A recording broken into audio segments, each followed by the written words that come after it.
Die Situation ist da. Donald Trump ist wieder der mächtigste Mensch der Welt. Das wird weitreichende Auswirkungen auf die internationalen Beziehungen der USA haben. Was haben wir zu erwarten? Das ist heute mein Thema.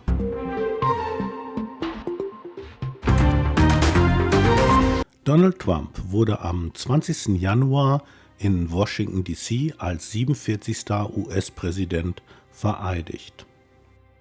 Die Machtübernahme von Joe Biden zu Donald Trump zog enormes mediales Interesse auf sich, weil sie weitreichende Folgen für die internationale Politik haben dürfte. Trump ist, anders als bei seiner ersten Präsidentschaft, längst kein Außenseiter mehr.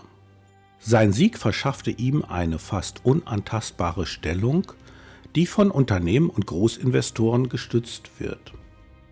Trump hat sich als äußerst durchsetzungsstarker Politiker etabliert, der auch seine früheren Widersacher beeindruckt oder zumindest einschüchtert.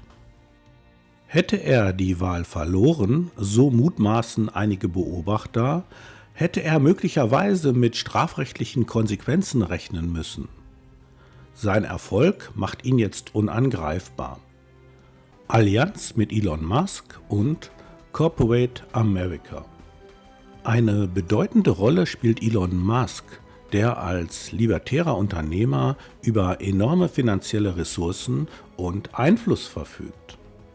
Musk kontrolliert mehrere große Firmen wie Tesla und SpaceX. Zudem hat er sich die frühere Social-Media-Plattform Twitter, inzwischen X, angeeignet. Mit einem Vermögen von über 400 Milliarden Dollar gilt er als einer der reichsten Menschen der Welt. Musk investierte rund eine Viertelmilliarde Dollar in Donald Trumps Wahlkampf und verbreitete dessen Botschaften millionenfach auf X. Trumps Pläne werden von namhaften Konzernen unterstützt, die sich von seiner wirtschaftsfreundlichen Politik Vorteile erhoffen. Es entsteht eine Koalition aus Wirtschaftseliten, die Amerikas Demokratie laut Kritikern neu definieren oder gar aushöhlen könnte. Die Vision ist ein libertär-autoritäres Projekt, das einerseits auf Freiheiten für private Konzerne setzt, andererseits staatliche Macht geballt in den Händen weniger belässt. Ziele und internationale Auswirkungen. Gemeinsam mit Elon Musk träumt Donald Trump von einer Art Weltrevolution, in der die USA die Regeln bestimmen. Nach innen bedeutet dies Steuersenkung und Deregulierung. Nach außen Protektionismus und Deals zugunsten amerikanischer Unternehmen. Die angekündigte Politik hat zu Befürchtungen geführt, dass die bisherige internationale Ordnung mit ihren Abkommen und multilateralen Institutionen untergraben oder zerschlagen wird. So sind expansive Projekte geplant. Trump hat Billioneninvestitionen in künstliche Intelligenz angekündigt. OpenAI, Softbank und Oracle sollen in das Stargate-Projekt enorme Summen stecken, was die US-Führungsrolle in diesem Schlüsselbereich absichern soll. Gleichzeitig deutete er an, TikTok an Musk weiterzureichen, was die globale Tech-Landschaft zusätzlich aufmischen könnte. Politische Schwächung Europas und Deutschlands. Europa wird von vielen Beobachtern als das nächste große Ziel von Trumps Einfluss gesehen. Die EU ist derzeit gespalten.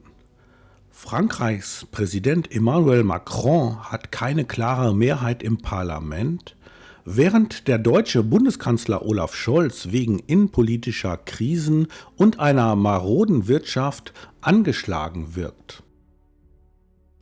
Trump hat schon während seiner ersten Präsidentschaft immer wieder Kritik an Deutschland geübt. Vor allem wegen dessen Energiepolitik, Stichwort Nord Stream 2, und eines hohen Handelsüberschusses zu Lasten der USA. Nun, da er erneut ins Amt gewählt ist, macht er deutlich, dass er höhere Zölle auf deutsche und andere europäische Importe erheben könnte. Expansionspläne und Konflikte. Besonders alarmierend sind Trumps Gedankenspiele, Gebietsansprüche jenseits der US-Grenzen zu stellen, zum Beispiel auf Grönland oder den Panamakanal. Er fantasiert davon, Kanada zum 51. Bundesstaat zu machen.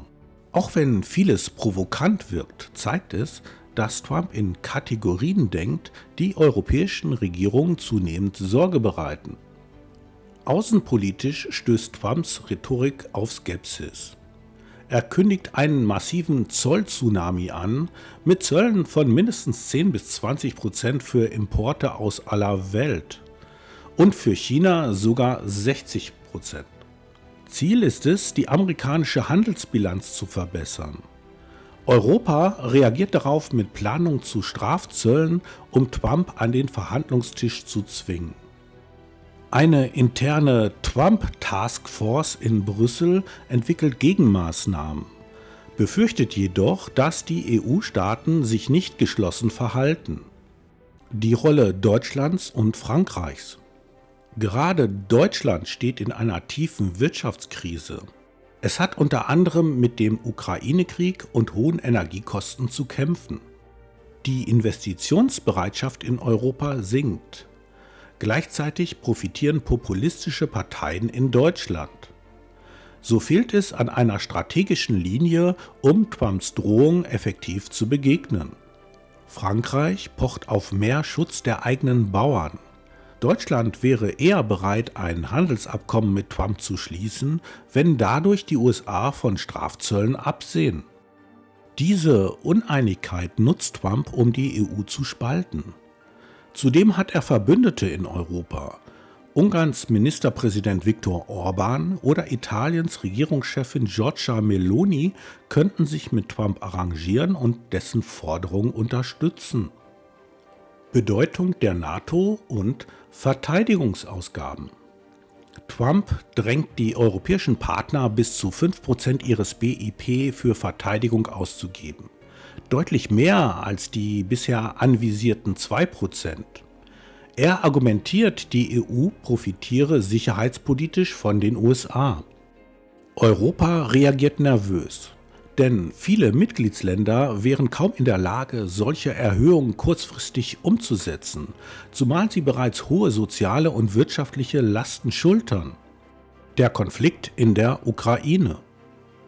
Trump kokettierte mit dem Versprechen, den Krieg in der Ukraine binnen 24 Stunden beenden zu wollen. Ein Vorhaben, von dem er mittlerweile abrückt. Ein Treffen mit dem russischen Präsidenten Wladimir Putin soll stattfinden. Es ist unsicher, wie Trump hier verhandeln würde und welche Kompromisse er Russland anbietet. Eine schwache und unentschlossene EU könnte ihm dabei wenig entgegensetzen. Donald Trumps Innenpolitik, Steuererleichterung und Deregulierung. Im Inneren der USA setzt Trump erneut auf Steuersenkungen für Unternehmen und Vermögende. Seine Anhänger sehen darin einen Wachstumsimpuls, der Jobs schafft und Unternehmen zurück ins Land holt. Kritiker hingegen warnen vor einer steigenden sozialen Ungleichheit, weil durch diese Politik einkommensstärkere Schichten am meisten profitieren.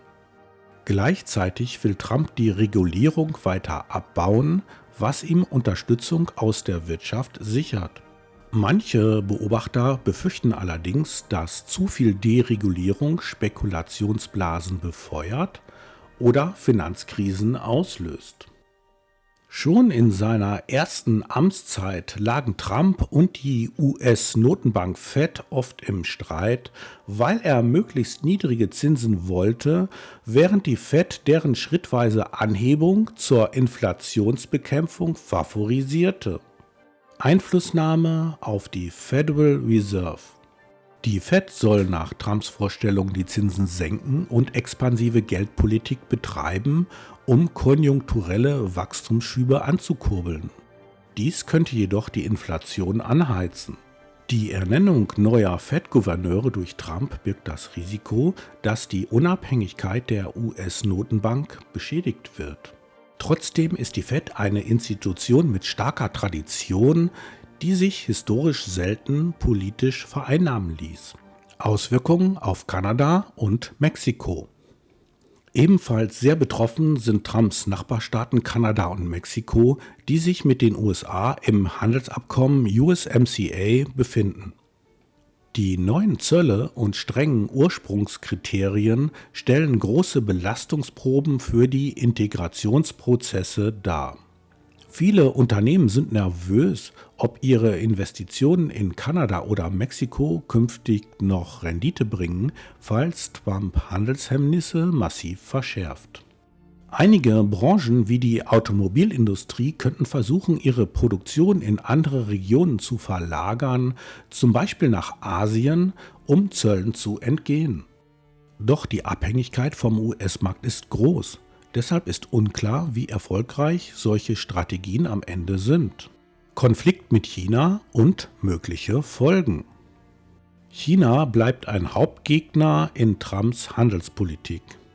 Strafzölle von 60% sollen den Druck auf Peking erhöhen. Da Elon Musk erhebliche Geschäfte in China hat, zum Beispiel ein großes Tesla-Werk in Shanghai, ist fraglich, ob es zu echten Konfrontationen kommt oder ob man einen Deal anstrebt. Außerdem kann China mit Gegenmaßnahmen reagieren. Für Europa steht die Frage im Raum, ob es sich den USA anschließt und stärker gegen China auftritt. Zwar ist die Bereitschaft in Brüssel für eine kritischere China-Politik gewachsen, doch auch hier scheitert es oft an nationalen Eigeninteressen. Insbesondere Deutschland ist wirtschaftlich sehr eng mit China verflochten. Trumps Energiepolitik. Trumps Pläne zur Ausweitung der Öl- und Gasförderung könnten die globalen Preise beeinflussen, zumindest kurzfristig. Günstigere Energiekosten kommen amerikanischen Unternehmen zugute und schaffen Wachstumsschübe, können aber auch zu Konflikten mit Staaten führen, die stark von fossilen Exporten abhängen.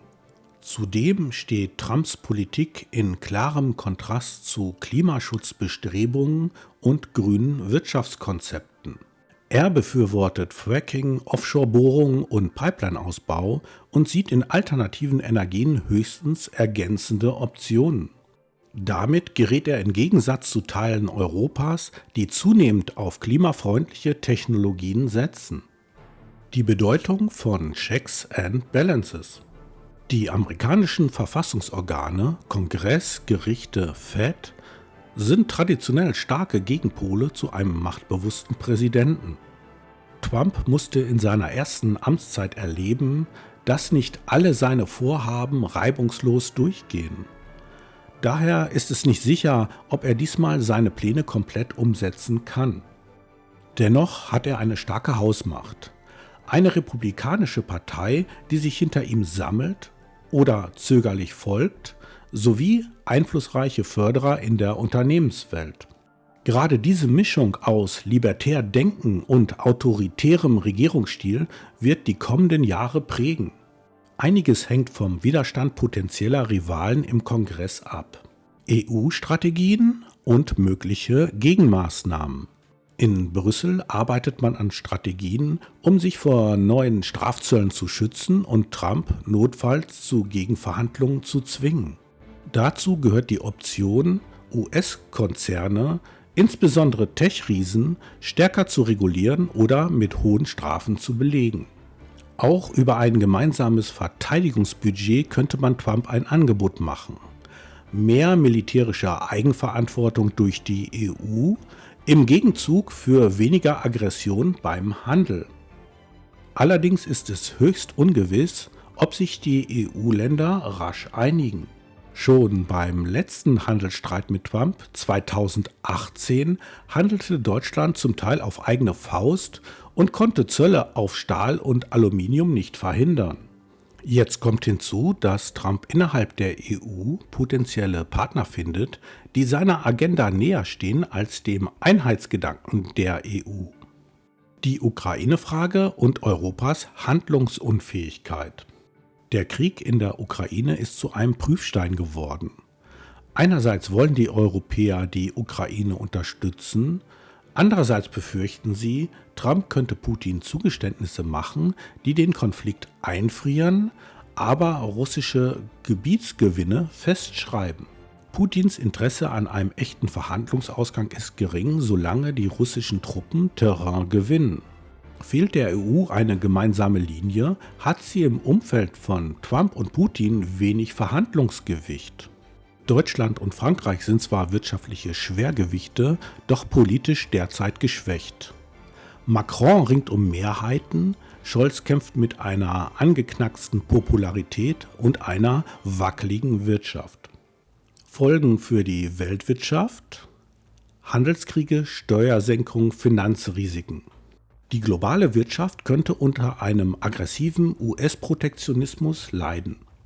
Steigende Zölle, Vergeltungsmaßnahmen und die Unsicherheit über neue Handelsregeln hemmen Investitionen und belasten Lieferketten. Besonders betroffen wären Branchen wie die Automobilindustrie, Elektronik oder Agrarprodukte, die stark von internationalen Vorleistungen abhängen. Parallel dazu könnte Trumps Politik der Steuersenkung und Deregulierung kurzfristig für einen Konjunkturboom sorgen, aber langfristig Probleme schaffen. Höhere Staatsverschuldung, steigende Zinsen und eine potenzielle Inflation könnten Instabilität auslösen und Finanzmärkte verunsichern. Hinzu kommt eine wachsende soziale Ungleichheit. Wenn vor allem Wohlhabende profitieren, verstärkt das die politische Polarisierung im Land. Mögliche Gegenreaktionen und Chancen. Einige Analysten sehen auch positive Aspekte. Mit massiven Investitionen in KI und anderen Technologien könnte Trump die Innovationskraft der USA steigern. Teile Europas könnten versuchen, sich stärker zu positionieren und eigene Technologien zu fördern, um nicht von den USA oder China abgehängt zu werden. Die Frage ist, ob Europa eigenständige Impulse setzen und sich in zentralen Politikfeldern Digitalisierung, Verteidigung, Energie koordinieren kann. Wenn ja, könnte es auf Augenhöhe mit den USA verhandeln. Wenn nicht, droht eine schleichende Schwächung Europas. Fazit: Ein unberechenbarer Präsident mit weitreichender Wirkung. Du siehst, die zweite Amtszeit Donald Trumps verspricht enorme Veränderungen. Er ist ein Präsident, der in autoritär-libertären Kategorien denkt, Deals liebt und die Schwächen seiner Gegner schamlos ausnutzt. Dank Elon Musk und anderen Wirtschaftsgiganten steht er zudem mächtiger da als je zuvor. Europa wirkt gespalten, die USA sind innenpolitisch polarisiert und China bleibt ein strategischer Rivale.